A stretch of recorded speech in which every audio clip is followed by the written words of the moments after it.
This is the Way Podcast. If you want to know more about the Way Podcast, go to podcasttheway.com. How's it going, everyone? Bill here with the Way Podcast. I'm just going to say thank you very much, Don Grant, for that voiceover. For the audience, that's a very generous thing to do, especially with the guy's resume. Definitely check out the Three Interesting Things podcast. Super nice guy. Show looks great. I'll put a description in the link. The Three Interesting Things podcast. Check that out. Let's get into the show.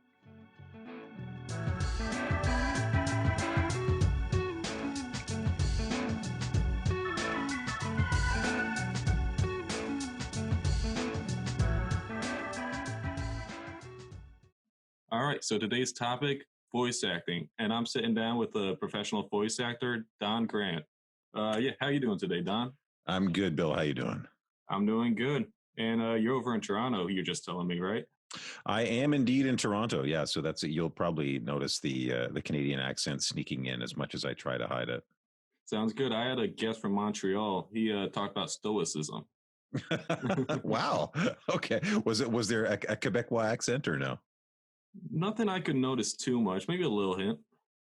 It's funny, whenever I do, I have recorded some stuff for American radio and American TV, and frequently it's little tiny words that they'll say, hey, you say that like a Canadian. I mean, the cliche is that Canadians say their OUs a little bit strangely and their R's a little bit harder, but there's other little ones that sneak in here and there that a lot of people don't really realize, and I don't even realize until an American casting director will say, hey, you said that Canadian like. Sounds good. Do you add in like the at the end? I don't. Well, at least I not that I know of. I think if you and I were sitting down in a Starbucks, you probably hear it once or twice. But I think that's more of the kind of the cliche than it is the reality. Although I certainly know my fair share of people who say it. I just remembered actually, like I was telling you before we started this episode, I went to Toronto, and for the audience, I went to Toronto last summer before this whole COVID epidemic. Yeah. And I just found it the funniest thing in the world. But me and my friends are walking by on the street. And, well, as you know, in America, it's finally coming around, but weed's illegal in just about most of the country. Right. But in Toronto, you guys have it legalized. That's right. So, yeah. So first off, a little bit jealous, but But we're walking on the street, and we see like this real hippie looking guy talking with the cops. He's got a blunt in his hand, smoking it. And to us, it's just so bizarre. But the reason we started laughing so hard is because we heard the at the end of one of his sentences. So he's being like super polite with these cops, throwing in the at the end. It was just the funniest thing in the world. Well, you guys down there, I think you have, last time I checked, I think it's like 1 out of 3 states now you have weed legalized there, no? Yep. And not only that, one of our states, Oregon, just decriminalize all drugs. I saw that as well. It's funny because, the last election, there is so much else to talk about that one of the things that kind of got overshadowed was I think so many other states ended up legalizing weed. So I think it's like 1 in 3 now, last time I checked. I believe that, right? Over in Connecticut, our neighbors, Massachusetts, have it legal. New Jersey, they were one of the ones to decriminalize and legalize soon. And Rhode Island, I think, did the same thing.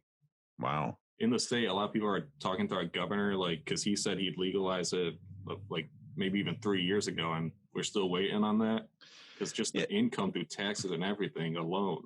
That's the thing. I mean, I think it's just a matter of time. I speak as someone who doesn't really smoke really much myself, but at the same time, the income through taxes and the farming benefits and everything else is just it's pretty clearly a wise thing to do for a culture for the most part. Oh, definitely. I did a podcast episode like 10 episodes ago where I actually talked to an inmate, and he was telling me just like that alone would make all the difference for like. Yeah, again, in America, we have a huge crime and what's it called, jail population. Yeah. But that's a whole different podcast. That's a whole different episode. For the audience, check that out, episode 12. So yeah, actually, professional voice acting. You've brought up accents. How much of an issue is that? It depends. It depends on the gig. I mean, most of the work that I am going to end up doing is going to be Canadian based anyway. But for the times that I have done American auditions and American voiceover work, It's not really an issue as much, I think, in the audition process, although maybe it is and I just don't hear about it. It's more of an issue when you actually get the gig and you're recording the spot and the casting director says, hey, don't say out like that, say it like out. That's I think the only, and it's minor. I think it's mostly a minor thing. Yeah, both those sounded the same to me, but I'm sure if somebody's really focusing, they'll notice that. Yeah, yeah. Hey, listen. Sometimes that can be the case. Is that the casting director will say, "Hey, don't say this. Say this," and you'll just be sitting there behind the mic going, "Those were both the same thing." Oh, I bet you have to have like pristine hearing too to go along with the voice acting. There's a lot of subtlety. There is definitely a lot of subtlety in the craft, and if you sort of, it helps to know what people are looking for on a regular basis and know what they're looking for even before you walk into the studio. So if you do it enough and you know what the casting director wants, what the client wants, what the lawyer wants, what everybody wants, and you see that again and again and again, that definitely helps. What kind of voice acting can you do? Do you have like your go-to voice where you just speak over certain commercials or something, or what kind of variations do you have to perform? Yeah, it's an interesting situation because when you are somebody who makes a living in the profession, it's sort of like the battle cry of the voice actor is always, oh, I can do more than I get called to do. I can do more. I can do more than I ever get asked to do. But the way that the business works generally is that you get known for doing a specific brand of voice. So yes, I can do accents. I can do a fine British accent. I can do a fine Scottish accent. But as my agent said to me the very first time I told her that, she said, yeah, but Don, I have Scottish people on my roster. Why would I send a false Scottish guy when I can send a real Scottish guy? Which is a good point. But at the end of the day, you end up getting called to do generally the same thing because you get known as your certain kind of brand. So my particular brand that I've gotten known for over the years that people sort of would call me for is that sort of slightly ironic yet still trustworthy announcer. So it's my voice at the end of the spot that's going to say, I'm a little bit ironic, but at the same time, you can trust what I have to say. That's kind of the gig that I'm going to get a lot of the time. Like at the end of commercials advertising a medical like pill or something, or what Yeah, kind well, of? sure. I mean, well, the funny thing is, we actually do not have that many ads for pharmaceuticals in Canada, not nearly as much as you do in the States. So it's mostly things like, I do a lot of ads for restaurants and for fast food places, and sort of that. This is the way it's going to be. You can trust me at the end of the spot. Now that being said, I do a killer movie trailer guy, but the problem is the movie trailer industry is so closed off. It is so unbelievably closed off that you just have to essentially wait for one of those four people to die, and then hopefully maybe get an audition. Really, four people running all of the It trailers. is, yeah, it's crazy. It's really one of those things where the movie trailer industry is so tight. It's a little bit looser now than it was, in the 70s and 80s and 90s and even into the early aughts. It was really basically three people who did it all. But it's expanded a little bit more now, but at the same time, yeah, it's a very closed shop. And of course it's an American shop, right? So it's Yeah. not like someone like me has any chance of getting in there. Do you listen to podcasts at all? I know you're on I one right now, but I do. I listen to podcasts and I have one myself. So oh, nice. Well, quickly, what's your podcast called? So I do a podcast called Three Interesting Things, and the idea behind that particular podcast is that listeners submit the most interesting things they find on the internet that week, and myself and a new guest host every week talk about those three interesting things. So they can be, they can be historical, they can be current events, they can be pop culture, they can be whatever, as long as it's something that those things that you find in the internet where you go, wow, this is really cool. I want to tell this to somebody. We ask people to send those in, and then we talk about them. Sounds good, and you get to hear it from the voice of a voice actor. Yeah, yeah. Although who knows? I don't do my full voiceover voice all the time. The nice thing about when you have your own podcast, when you're a voiceover, is that the intro and the closeout, you don't have to worry about hiring somebody to do those because you're doing your own intros. And then do you have your clip that you just throw in each time, or? Yeah, for sure. And I have my, because it's three interesting things, I have little interstitials that come in between them saying thing one, thing two, thing three. Nice. Yeah, definitely. Like, I could not mimic that even if I tried. Wait, let me. Thing one, like, Hey, that's not bad. That's not bad. Decent. Okay. Everybody says I have a deep voice, so I just rely on that whenever I can. Well, it's funny when the thing about voice acting is it's a little bit similar. I have a friend of mine who's a model, a professional model, and she says it's kind of the same thing, which is that um, anybody who's pretty thinks that they can be a model, but of course the skill set is infinitely more complex than that. And it's kind of the same thing when it comes to having a deep voice, which is that the skill set, a deep voice is definitely part of the skill set that you need. And it's just one of those things that if you win the genetic lottery to have that resonance in your voice, then great. But at the same time, I'm also a trained actor. I have a bachelor's degree in theater performance, and so there's a bit more to it than just having the deep dark voice. I could see that there's a lot of like training behind it that goes into it. Oh, for sure, for sure. A lot of training, and honestly, just one of those things where the more you do it, the better you get at it, right? Like anything. Yeah, like with me in podcasting, my first episodes, I look back. My friends were telling me you're gonna hate these. I'm like, no, I think I'm good. I'm pretty decent. I go back. I can't play it. Oh, it's true. Yeah. No. That's it. And listen, it's that way with anything that you do, right? It's like I do photography as well, and I look at back at some of my early shots, and I'm like, what the hell was I thinking? My light was all over. Where did I put it? This is terrible. So it's the same kind of thing for sure. Same here. I have my own camera. Like, I'm not even an amateur. I just do it pure side for fun. Right. But even like as side and for fun, they already look like so much better. I'm like, well, now I'm starting to see little tweaks. Like, don't take a picture directly at the sun, even something like as small as that. Yeah, for sure. And with the deep voices, I when I first got into podcasting, I checked out. Well, I actually have a studio, but then COVID shut it down. Right. So I had to get my own equipment, and like the radio, like what I'm using right now is the RE20, Mm-hmm. and I got it because it's supposed to be great for deep voices. But Right. I see Joe Rogan, I see all those other podcasters, all the YouTubers use the SM7B. Yeah, the SM7B, baby. It's the one. It's the killer. So beautifully aesthetic. Like, I wanted it so bad. But I got it and I just listened to it and it just didn't complement my voice. It just didn't work. You know what? And it's funny because that it does different. A lot of people don't realize that different microphones will complement or not complement different voices. And so you can have a beautiful mic like the SM7B. And for some people, it's not going to cut it. There's some people who will be completely fine with a Blue Yeti or completely fine with something else or with a Rodecaster or something. And so I think sometimes a lot of people put a lot of stress into whatever mic they're using, especially podcasters, because the industry is so huge now. But at the end of the day, whatever makes your voice sound good, use that. It's a little bit like there's an old adage in photography where people say the best camera is the one that you have with you. It's a little bit of the same thing. Oh, definitely. I could see that. And actually, wait, the Blue Yeti, I saw a lot of hate for that. Do you know why? I think there's a lot of hate for it. Just I don't 100% understand why. I think it largely has to do with the fact that something like an SM7B, we're getting really inside baseball here, but hopefully your listeners give a damn about mics. There's something like the SM7B, it doesn't pick up a lot of background noise. It doesn't pick up a lot of the sort of the ambient noise that's going to go on behind you. So all you get is that pure voice and vocal sound.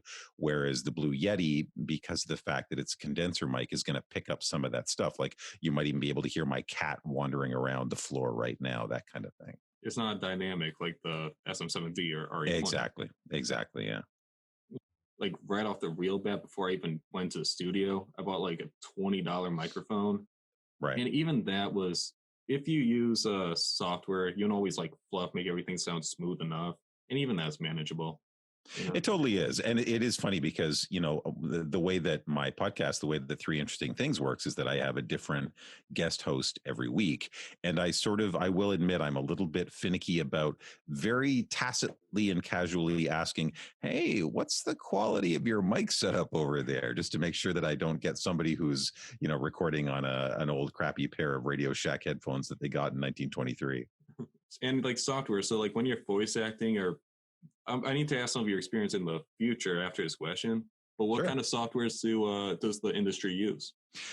That, that's a very good question. It's one that I don't even really know because the entire time that I am in the studio, I am on the other side of the glass. So when you go in for a professional record, you are staying behind the mic in a glass studio, which is completely outside of the main mixing studio and the recording studio. So you see, all the people on the other side of the glass, and you'll say hello to them and you'll become friendly with them, especially because you record in the same place a lot of the times. But at the end of the day, you do not really see a lot about the man behind the curtain when it comes to that recording. So there might be wiser people than me who have done a whole bunch of inquiring because they wanted to know what the programs are. I have not because I just never have. Is the studio like in the TV shows or the movies where it's literally a guy with a soundboard, you're behind the glass wall, just speaking to the mic? The studios are all they're all kinds of different ones, but they definitely can be that. It's not one of those situations where the reality is so drastically different from the things that you see in TV and movies, which is when you go in to record something, you will be, in that studio with the headphones on and the microphone hanging and the sound baffling on the walls and all the rest of it. And then on the other side of the glass, you will have a number of people, the client and the casting director and the lawyer and all these people for a typical record. A typical record for, let's say, a 30-second radio spot will probably take about an hour or two to put the entire thing together. And it's usually a fairly, laid back affair for the most part. Yeah. How long will it take you to perform your part? The whole hour and a half, or just takes you walk in, few minutes? Well, you're in there, you're in the studio for the entire hour and a half, because a lot of time, you'll do take by take, sometimes line by line. They won't be happy with this. They have to tweak this line here. The lawyer said, oh, you can't say we're the best in all of Connecticut. You have to say we are the greatest, whatever. Yeah. So there's all kinds of things that happen here. And so then you'll have to go back. And sometimes you'll get a client who is really, really finicky and has to make sure that you say, Diet Dr. Pepper. Well, no, can you say Diet Dr. Pepper? No, can you say Diet Dr. Pepper? Can you be a bit more enthusiastic? Diet Dr. Pepper. Can you bring your voice down? Diet Dr. Pepper. And I mean, it sounds like I'm doing a bit, but I mean, you can literally go on for half an hour with a client who wants to make sure they get it right. And then they have, 50 to pick from, 100 to pick from. And then they say, okay, good. I think we got the one that we wanted. It's definitely got to be a struggle too. Like, one guy could be saying, hey, can you be tweakier in your voice? And you have to be like, what does that mean? Well, and not only that, but frequently the casting director and the client have differing ideas of what they want from a specific part of the spot. And one of the things I do find frequently when I record is that the voice and the casting director will frequently be on the same page in terms of how something should sound, so that you and the casting director are sort of saying, I think this should be a bit more low key, but then it's the client who's saying, oh no, push it, or whatever, and you're just going, okay, well, they're the ones paying the bills, this is what they want, so I'll say Diet Dr. Pepper, and that's what they'll want. You definitely have to like overdo it a bit. You can't just say it, you have to like overemphasize. Yeah, and you have to give them such a wide variety of things to choose from, so that at the end of the day, the idea is that you want the client to be happy. You want the client to be happy because you want to have a good reputation as someone who is going to do your job correctly. You want to make sure that you are earning your money properly, and you want to make sure that they are going to say, hey, that Don Grant guy, I want him, let's hire him again. Definitely. How did you get to that point where they say, hey, I want Don Grant? Well, it's just a matter of doing enough of the spots, right? So I was on the outside looking into the industry for a long time. The voice industry kind of works in that 90-10 scenario, which is that 90% of the work is done by 10% of the people, which really sucks when you're not one of the 10% of the people. But then once you are that 10% of the people, it's really great. With podcasting, that's what we're trying to do. That's exactly. So it's just a matter of doing enough of the spots, right? So then, I mean, I actually had a casting director say to me one time that he heard a couple people sort of using my name as an adjective, sort of saying, hey, we need kind of like a Don Grant voice, because that's gotta be a nice pat on the back. It is a nice pat on the back. And it's funny because, like, for example, let's say I've recorded a commercial for a car, let's say I've recorded a commercial for Kia. If I cannot record any other car commercials for a certain period of time. Now it varies from place to place. I'm sure it varies from state to state in the States. Let's say, for example, 6 months. I've recorded a Kia spot. It means I cannot record a competing car for 6 months. So if Toyota all of a sudden comes and they say, hey, we want Don Grant to do our Toyota spot, they will say, that's fine, but Don already has a car. Don's doing a spot for Kia, so you need to find. And then they'll say, "Oh, can we get a Don Grant kind of a voice?" That sort of thing. Okay, I could see that. On a unrelated note, I remember seeing a commercial, Verizon, like they had some spokesperson show up selling Verizon, et cetera, et cetera. Then the only reason I remember this, and their marketing must have worked because I'm even bringing it up right now, is that then at some point I see a Sprint commercial where this guy goes, "You might remember me as the 'Can you hear me now' guy" or something. Right. And I'm thinking like, no, I don't, because I'm not thinking about that stuff. But it must have been enough time. I think they played a little clip or something, but no, they definitely used that to their advantage. Oh yeah. Oh, 100% they will. And like commercials, what kind of commercials or what kind of work have you done in the past? What's some of your resume?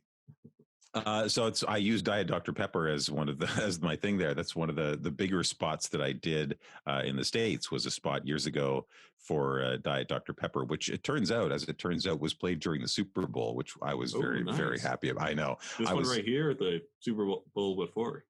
Oh no, this was way back in 1903, I believe it was. It Still. was back when the Earth was cooling. But I recorded the spot for Diet Dr Pepper in the States, which was always going to be a big thing. When you're a Canadian voice actor, you don't get a lot of American voice work because it's different unions, it's different. So there's all kinds of stuff that has to happen for that to occur.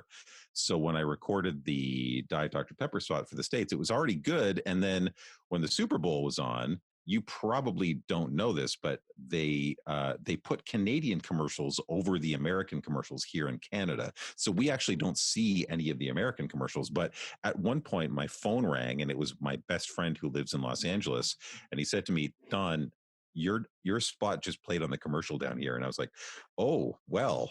My banker's going to be happy. Yeah, did you get like a bonus or anything for that? Well, the way it works is you get it's kind of complicated, but the easiest way to put it is the more people who see your spot, the more money you will make. So you get paid a recording fee when you record a spot, and then after that recording fee, you get paid, sort of the equivalent of residuals for where it plays to. So if it just plays to Hartford, I'm going to get, my car full of money. And if it plays to all of Connecticut, I'm going to get my house full of money. And if it plays to all of the United States during the Super Bowl, I'm going to get my entire neighborhood full of money. That's the easiest way to look at it. Oh, I bet. I just looked up too. In 2018, the cost of a 30-second Super Bowl commercial was $5.2 million. Yeah. That's the biggest spot you can get as a commercial, like for a company.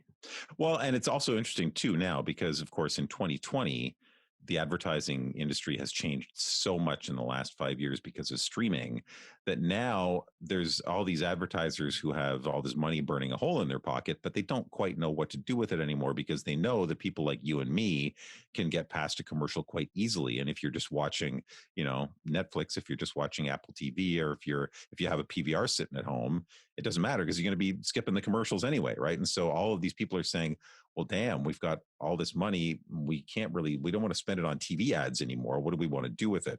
And that's why you're getting more ads with product placement and that kind of a thing. I can see that. Do you also have to try to catch the audience quick? Because now there's like a 5-second skip ad or something. You have to be like, hey, like try to catch my attention. I mean, that's definitely one of the things that the advertisers do now. That's more something that an advertising writer and executive would know a hell of a lot more about than I do. But just on the end of that equation, I can tell you that generally does happen for sure, which is that in that first 5 seconds, you definitely do try to catch people. It's another, I mean, one of the main places that has withstood the change in the industry so much lately has been radio, just because if people are listening to the radio, to commercial radio, they're probably in their car, or they're probably in a place like there's no place to skip past radio ads aside from changing the channel, right? So that's why radio ads are still such a strong and regular source of income for voice actors. I feel like whenever I hear a commercial on one station, I hear a commercial on every other station. Yeah, it's So I true. feel like they're all timed at once. So even if I go through, I'm just hearing more ads. Yeah, that's totally true. Actually, you're 100% right. It's Yep. Murphy's law of switching from a radio station. Exactly. And over the Alni is 91.7 nonprofit. So yeah, no commercials. And there you go. You don't have to change the commercial at all. Exactly. And so yeah, bring it back to the studio you mentioned. How do you prepare, basically? Well, you will do the audition. Let's say I have an audition for, Diet Dr. Pepper, and I audition and I go home and I think, boy, I really crapped that audition out. What's for dinner? Oh, well, which is exactly what happened for that one, by the way. And then your agent calls you the next day and says, Don, you got the spot. It's recording on Thursday. There's not a lot of recording that you can do because you don't even have the script in advance. You get the script when you go in. Now, more often than not, the script that you have when you go in is exactly the same script that you read in the audition. And so you generally know what it's going to be. And this is, of course, all for commercial acting, right? There's also cartoon acting, which I've done a little bit of. Like, there's all kinds of different forms. But when it comes to commercial acting, there's not a lot of prep you can do aside from just knowing what the client is and remembering what the read was that you did when you did the audition in the first place. And when you did the audition in the first place, there's a good chance that the casting director said to you, okay, Bill, so for this particular spot, they want that ironic guy, but make it a little bit warmer than usual. And so when you walk in for the record on Thursday, you have that in the back of your mind as something that you want to do. Okay, I could see that. Well, I find it funny because you said you went home think you bombed it, and then they called you up for the job. Yeah. Back earlier when I asked you if you listen to podcasts, the reason I asked that was because I was going to bring up this podcast called 20,000 Hertz. Right. Have you heard that one at all? No. Oh, I highly recommend it. It's the whole podcast is about sounds and like they just dive into it. And they actually co-sponsored with TED. So Oh, neat. yeah, they're definitely a good one. They're my favorite. I checked them out. And 20,000 Hertz. That's the name of the show. Yep, 20,000 Hertz. Okay. One of their episodes was actually, I listened to it over the summer, was about voice acting and that kind of field of work. And I forgot why. I wish I could remember, but like they literally said that same exact thing you said. Like somebody said, oh, I thought I bombed something, but then they had me call back in when somebody was telling their story. Well, it's funny because I have a background in acting and performance. I have my bachelor's degrees in theater performance. So I've been on stage and I've been on television. But of course, as most of my professors told me when I was in university, they said to me that I was going to make most of my money off of my voice. You guys can't see my face. That's how you know. But at the end of the day, one of the things that you learn when you do enough auditions, when you audition a lot of the time, is that it is completely useless to predict what goes on the other side of that casting table. You can go in and you can do the best damn job that you can possibly do, but at the end of the day, there is such a complex calculus going into the decisions that are being made, most of which you do not know, some of which might not be fair, and none of it matters at all. You cannot get a job because you reminded the casting director of her ex-husband, and that's just too damn bad for you. Or you cannot get the job just because your voice. Here's an interesting story that you might find interesting, which is I am old enough now that I was doing this job in 2000 and 2001.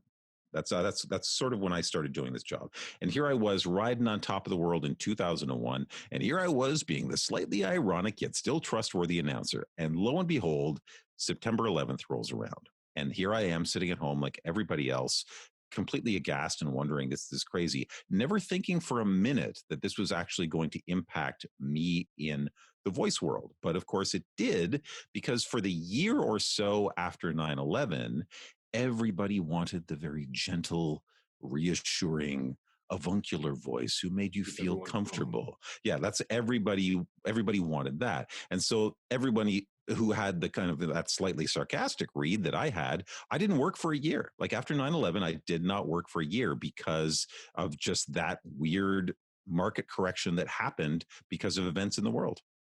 Did you have to like sort of rebrand yourself and really practice a new voice? I mean, you try, but as I said at the top, it's the same kind of idea, which is that I can do a bunch of voices. Ask me to do any voices now, and I'll be happy to do them. But it's what you're known for in the business, right? So yes, I can do that warm, comfortable voice to make you feel like everything is fine. But that's not what I was known for, right? And so I was telling people, yeah, call me in. I can do that voice. I know that's the big thing going on right now because everyone wants to feel good and comfortable and safe and warm. But there were other people who were known for that, and they were the ones who worked that year. Wow, I could see that. Even like in every field, every job, you can Yes, sir. apply for a job and just be completely surprised whether you get it or not. And I Yeah. say that because one of my friends, when he would accept applications, he would take half the applications, throw them in the trash because he doesn't want unlucky people. Well, and you know what? That's the thing. That's what I mean. Is like what I said just sort of at the top of the segment, that you never know the calculus that goes into it. You really don't. You have no idea what goes into it. You just have to sort of accept that.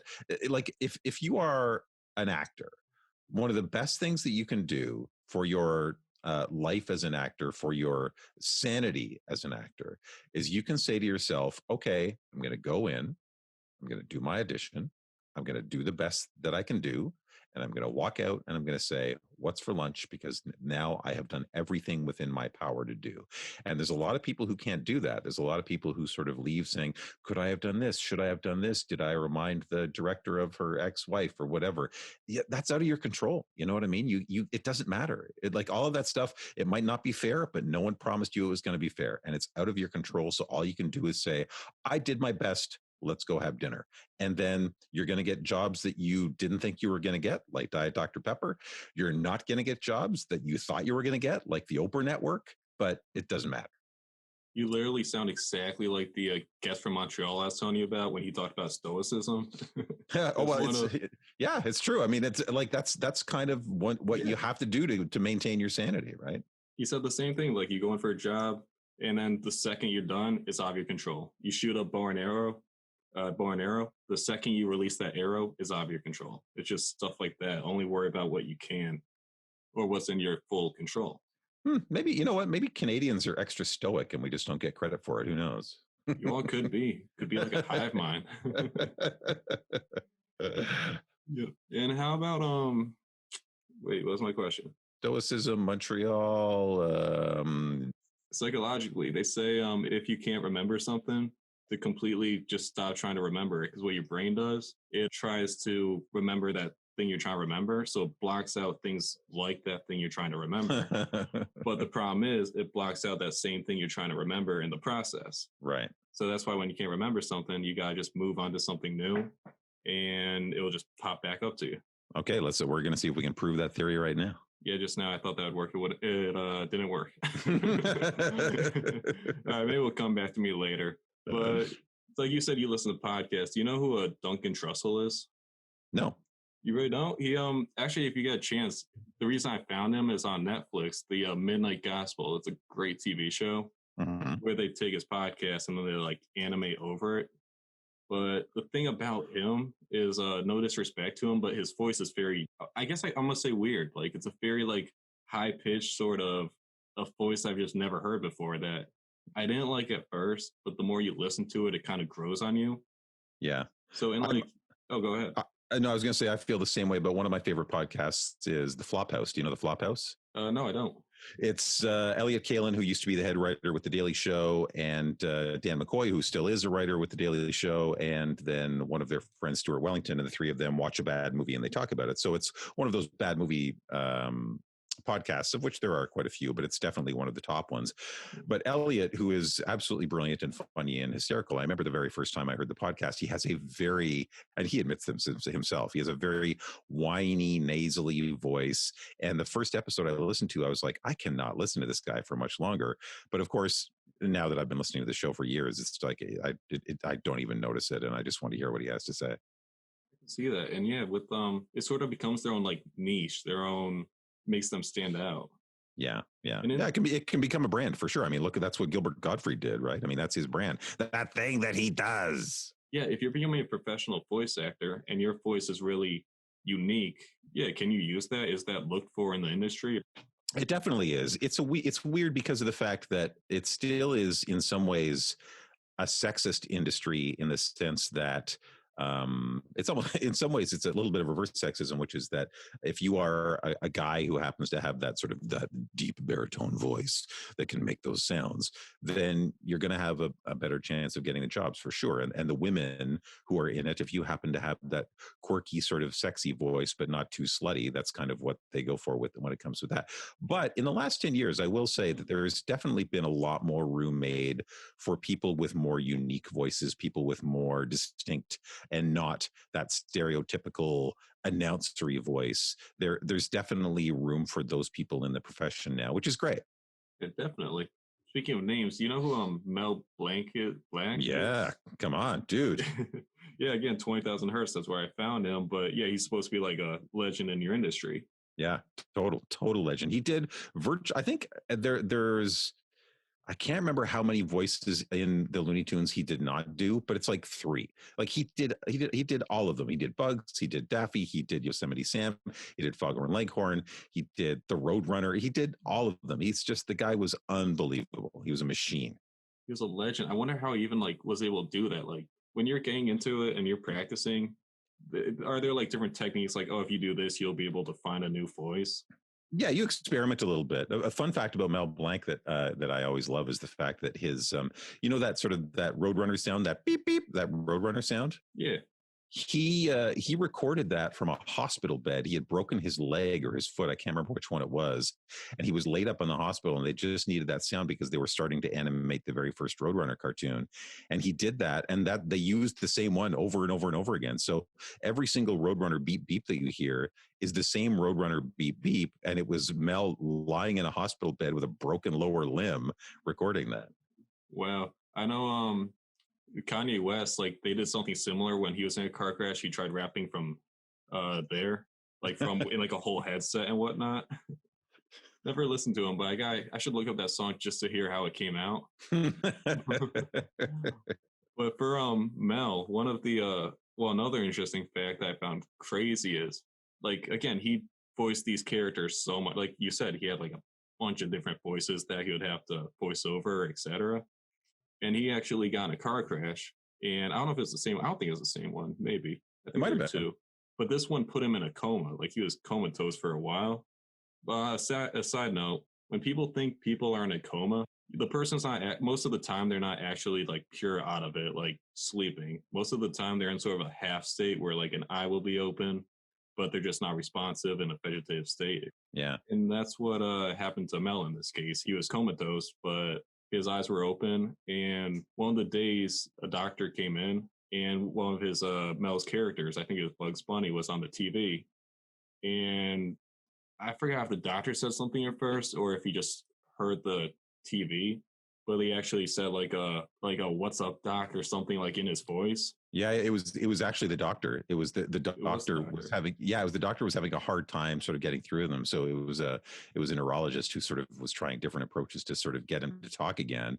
And he decided to ask instead of asking Mel Blanc, he decided to ask his characters, and he said to him, "How are you feeling today, Bugs Bunny?" And then Blank sort of replied, just fine, Doc. How are you? And then he asked if Tweety was in there too. And he said, I taught, putty tat. And then that's how he kind of got him out of there. Exactly. I find that crazy. Yeah, like it just slowly brought him back, these characters. Yeah, They it's literally incredible. became a part of him. Yeah. If you're in a coma, does somebody need to come up to you and ask, hey, Diet Dr. Pepper? Yeah, just bury me at that point if that's what it takes to get me out of the coma. Just pour a Diet Dr. Pepper over my grave. Exactly. If that works, I don't know if, I mean, you would be happy, but like, oh, that's embarrassing. All right. All right. Moving on. So somebody wants to get into voice acting. They how do they get their foot in the door? I hear you have to make like a demo or something similar to that. Yeah, if you want to get into voice acting, and I get asked this question a lot because when you do it, people are like, "Hey, people always tell me I have a nice voice. What should I do?" I I must bet. hear that. I hear that like once a week. And a Honestly, sidetrack, while I was like looking up info for the show, one of the Mhm. top Reddit posts was top 3 questions voice actors hate being asked. Actually, what are they? I'd love to know what they were. What were they? There was That's one of them, I'm sure. yeah, it was don't ask them what equipment to use. It Right. was Hey, who don't cares? ask them how to become good, because it's like there's lots of research, lots of Google and stuff like that. Yeah. And I forgot what the third was. What do you think the third would be? I mean, I would think third would be, hey, I have a people tell me I have a nice voice. That's what I How think can it I was. how can I get into voice acting? I It was mean, oh yeah, you could have a good voice, but apparently like somebody with the worst voice could still become better with like practice, etc. yeah, it's totally true. That's 100% true. I mean, at the end of the day, you do have to know. It's sort of like, I compare it to modeling a lot because it's the same thing, which is that, when it comes to modeling, you do have to have a certain base look in order for people to consider you as a model in the first place. But as we discovered over the last 50 years, what constitutes a model can vary from year to year, culture to culture, et cetera. And it's a little bit the same with voice acting, which is that, sure, if you have that if you were lucky to have that voice that I happen to have been born with, a lot of people will consider you as somebody who should do this. But at the same time, as we just talked about, there's loads of room for all kinds of other people. And it also comes down to skill set. If you have the skill set to be able to deliver to the client what they need and what they want and what they're asking for, then great. If you can have the most beautiful, deep baritone voice in the world, but if you can't actually deliver what the client is looking for, if you are not fast on your feet, or if you don't understand what they actually want and need, you're not going to be getting that many jobs, because the people who are going to be getting the jobs are the people who understand what the casting director is asking for, who have a sense of what the client is looking for, who have a general sense of the industry and what the voices are in the industry, that kind of thing. So there's a lot that goes into it. So if you want to get into it, it's just a matter of paying attention to the industry. You definitely need a demo. You got to make yourself a demo. One of the best ways you can do it is listen to a bunch of other demos, find other people's demos online, listen to how they're put together, listen to how they're edited. Most of them are no longer than about 90 seconds long. Some people have come up with demos of 10 minutes long, and it's like, dude, they've tuned out. What is a And demo? Just you acting out a role, like a bunch of roles and a combining bunch them? of roles. It's you putting together some of your best voices. So if I like my demo, my very first demo had my movie trailer voice on it. It had my ironic guy on it. It had my straight up announce on it. It had my news voice on it. It had like all of them. Just like about a 10 to 15-second clip of each one. Bam, bam, bam. And then you get that demo together and you start sending it out to agents and casting directors and various other people, and you beat your face against a brick wall for 15 years until finally someone decides to call you in. Quite literally. I mean, that's what it was for me. It took me 15 years to get signed Really? by, oh yeah, it took me forever. It took me forever and ever and ever. I had pretty much given up, to be honest with you, before I got signed on. And then lo and behold, someone decided to take a chance on an unknown, and the rest was history.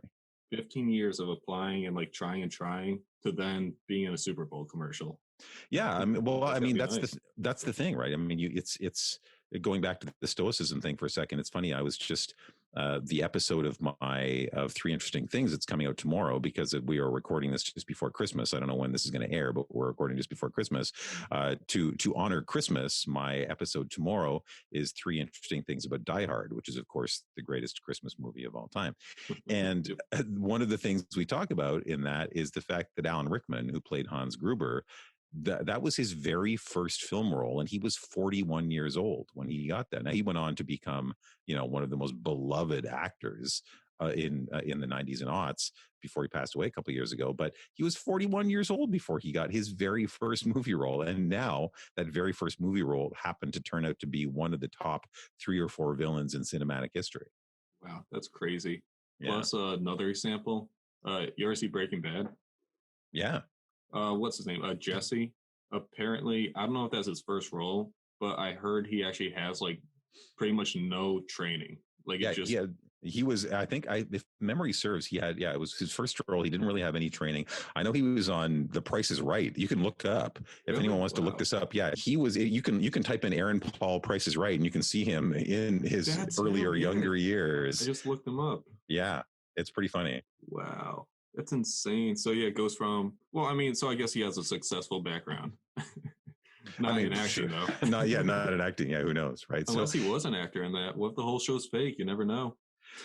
I mean, Could that's be. at the end of the day, what it comes down to is you honestly can never know. Like the people who are going to make it are going to make it for a variety of reasons. And anyone who tells you you will make it if you work hard, it's not true. Working hard is definitely a factor for sure. And you got to work your ass off to do it. But at the end of the day, there are other things that can do it. Or people who will tell you, if you're lazy and don't do anything, you'll never make it. That's not true. There's some people who just happen to luck in or know the right people. So you can't sort of think that there are absolutes in any of these businesses, especially when it comes to acting and voice acting. You just got to do your damn best to come up with whatever you can do. And hopefully someone will give you the chance to sit in front of a mic and make money out of it. You gotta actually have like substance beyond it. You actually have to like maybe know the topic. You can't just for sure. It's having a combo. And then I see the opposite where people they have good shows. I'll like check it out, I'll tune in, but there's nothing behind it except like not even social media or anything. It's like, well, you gotta get your foot in the door. You have to make people want to even like look at you, you know? Right. I'm sort of in the midst of that with my show right now. Right. I just launched about 2 months ago. And so it's a matter of, I feel pretty comfortable with the content right now. I feel pretty comfortable with the sound quality. I feel like I'm putting out a pretty good show that I feel people will generally like. But at the same time, yeah, you're right.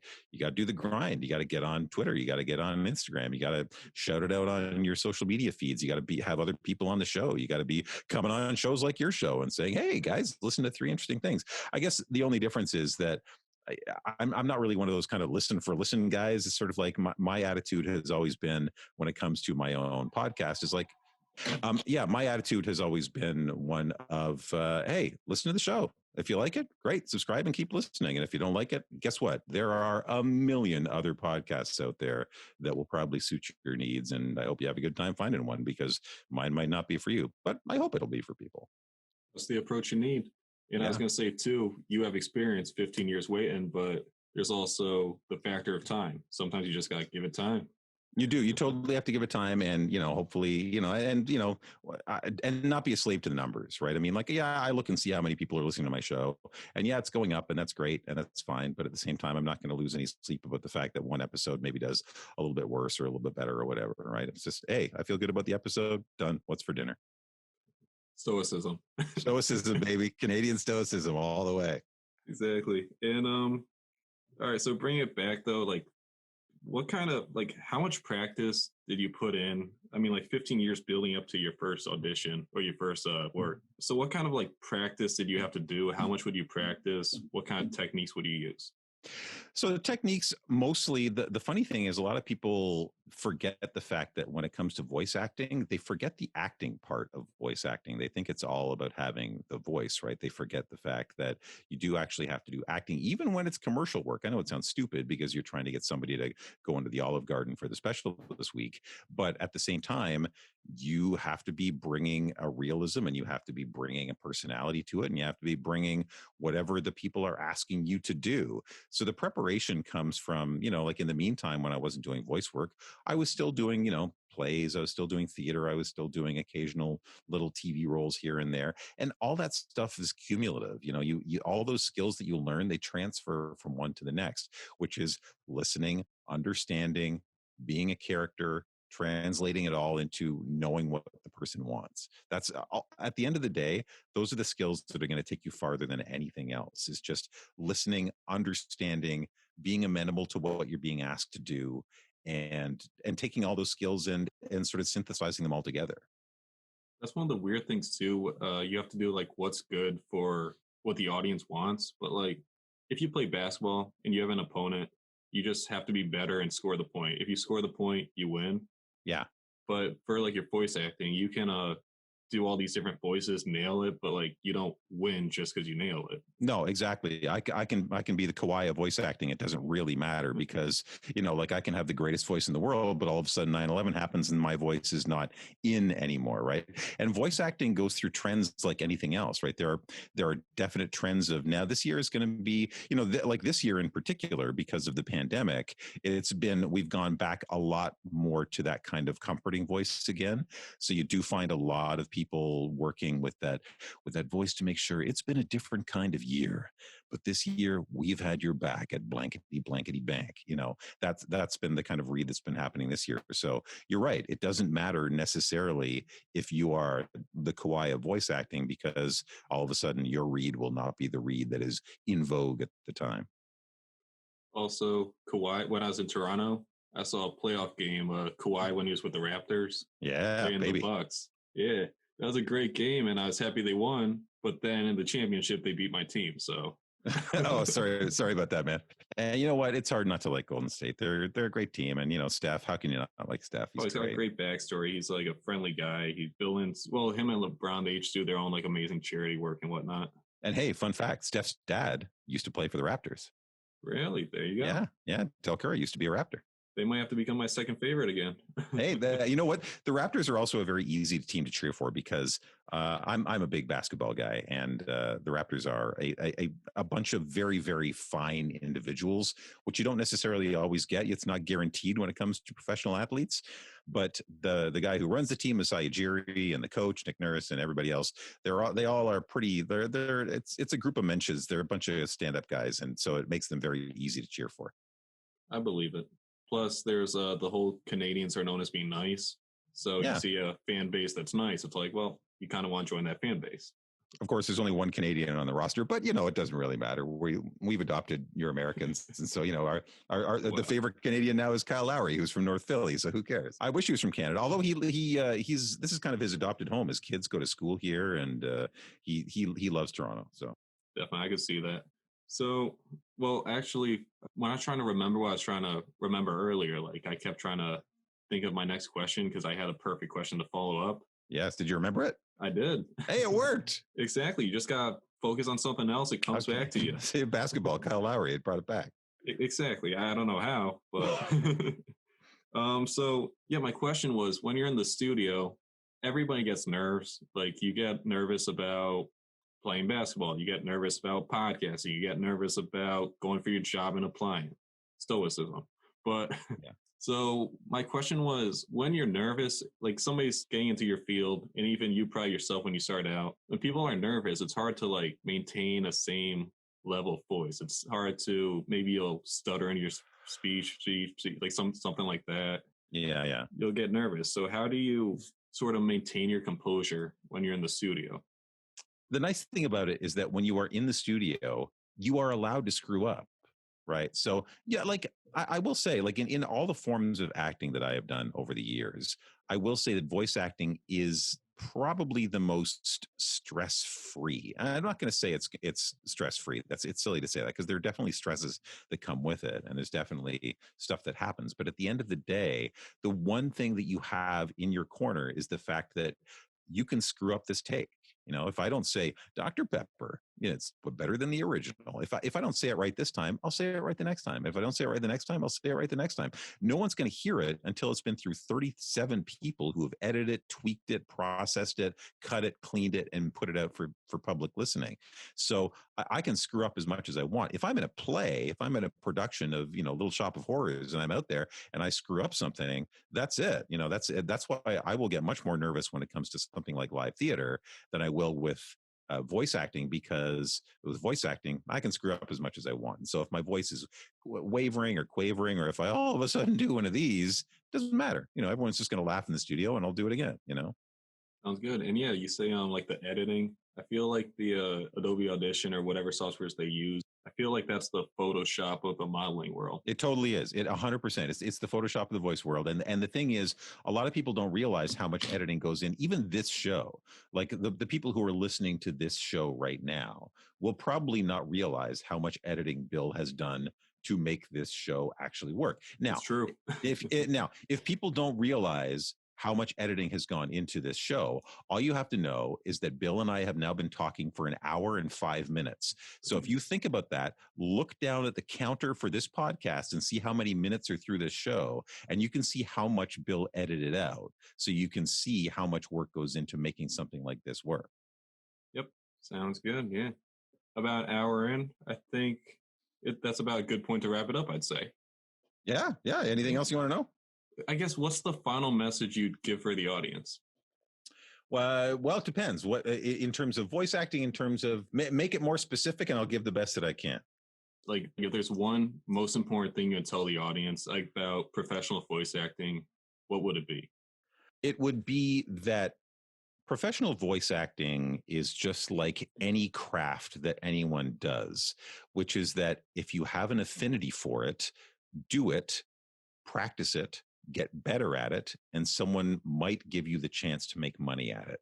And that's the way it works with anything. That's the way it works with woodworking, with electrical engineering, with journalism, with voice acting, with modeling, with photography, with podcasting, with computer programming. If it's something that you like and it's something that you have an affinity for, work your butt off, get better at it, figure out how to do it, figure out the ins and outs of the industry. And when you've done all that, there is a greater chance that you will be successful at it. It's not guaranteed because nothing is guaranteed, but there's definitely, you're giving yourself a better chance to be successful at something that you love. Sounds good. Well, thanks, Don Grant, for coming out to the show. Hey, my pleasure. If anyone wants to hear more, just tune into 3 Interesting Things and see if you like it. And as I said, hey, if you don't like it, find another show. There's a lot of podcasts out there. Sounds good. I'll put a link for that in the description. That's awesome. Thanks, Bill. I appreciate it. Now, this is The Way Podcast on FM 91.7, WHUS Stores at the top of the hour. For more, go to podcasttheway.com. And actually, Don, can you do a little ad saying, listen to the Way Podcast and go to podcasttheway.com? Yeah, I was just thinking as you were doing that, I was like, hey, man, I should be doing that. Okay, so what am I saying? Basically, just however you want to say it, tell people to listen to The Way Podcast and go to podcasttheway.com. This has been thewaypodcast.com. No, sorry, hold on. See there it is. Yeah. This has been The Way Podcast. If you want to know more about The Way Podcast, go to, what's the website again? Oh, yeah, podcasttheway.com. Go to podcasttheway.com. See, now what you're going to do is you're going to edit all my tweaks out of there, and then it'll just sound really beautiful, and then no one will know that I screwed it up in the middle. I can combine, just crop out that middle. Yeah. I can literally see I've done it so much, I can literally see the frequencies. And you can see the waveform, exactly. You see the little tricks you need to make it sound even smoother. This is The Way Podcast. And as always, deuces.